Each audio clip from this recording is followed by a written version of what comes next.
This is where the American dream goes to retire. If you come here, you drink the Kool-Aid, you'll never want to leave. Paradise. It's Disneyland for seniors.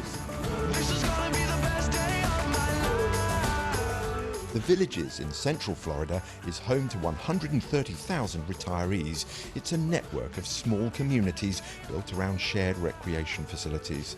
There's a feeling of second youth in the Villages. Everyone drives golf carts. Although there are plenty of Biden signs on display, the Trump signs are far more common. The president picked a different form of transport for his visit to the Villages last week. I see you driving around in those beautiful golf carts, the most beautiful carts. I want to get one. I'm going to get a golf cart like that, but you have the best, and you're always fighting for me, and I'm always fighting for you, and I appreciate it. That's why we're here. But there's some evidence from polling that seniors aren't so keen on the president at this election. Some seniors have definitely turned against Trump. Here in the Villages, Trump won overwhelmingly. And he will win the Villages again this year, but he won't win by the same margins that he did in 2016. And so the way that I look at this is if I can peel away Trump supporters from 2016, who are now Joe Biden supporters, and add them to the statewide total, that will help move Florida into going for Joe Biden next week. And those 29 electoral votes will put Joe Biden into the win column. The coronavirus seems to be one big reason for older voters changing their minds. Polling suggests that many believe the president has made poor leadership and policy decisions on the virus. Oh, I know everybody's upset about that. I mean, how many businesses have gone out of business? And how many people have died? You know, it's just unbelievable. And he didn't do anything when he knew it on January 3rd. He kept it all a secret. But of course, not everyone feels the president has performed badly. Joe Tweedy is 80 years old and drives his hot rod cart in his socks. He's done everything he could have done, I think. He was the first one that immediately stopped the flights coming in from China. And immediately all the Democrats, including Joe Biden, jumped on him, called him xenophobic and racist and everything else. And same thing when he shut it off a week later from Europe. Had he not done it, who knows how many? It might have been 1 million died by now, you know.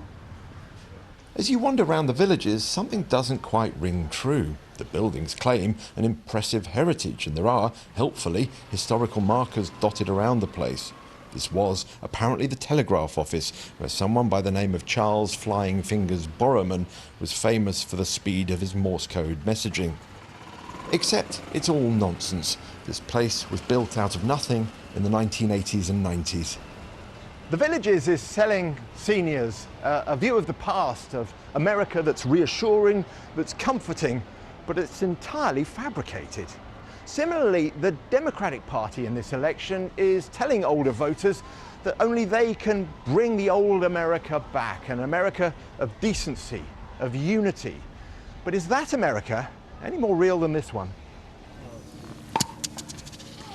This is the Bocce Breakfast Club, an hour or so in the gentle morning sun, playing a cross between bowls and petanque.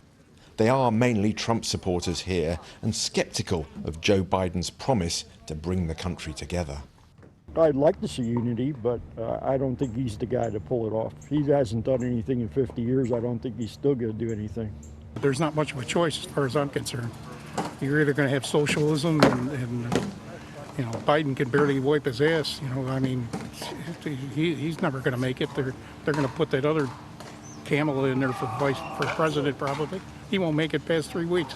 It looks like they want to socialize America, and of course I'm not in favor of that. And that's the way it seems to a lot of us down here, who worked hard for a living, saved a few pennies so we could come down and live in Florida. And a lot of people don't do that, and we don't look. I look upon those people, hey, why should we give to those people who aren't really going out and working? But there's a very different feel on the shuffleboard court nearby. Here, the teams are mixed, and talking politics discouraged. It would sort of turn people off one way or another. Yeah. You know, people like to talk about their kids. We don't talk about politics at all. We like to keep our friends. I'll be glad when it's over. Whatever is decided, I will support the president, but I will be glad it's over.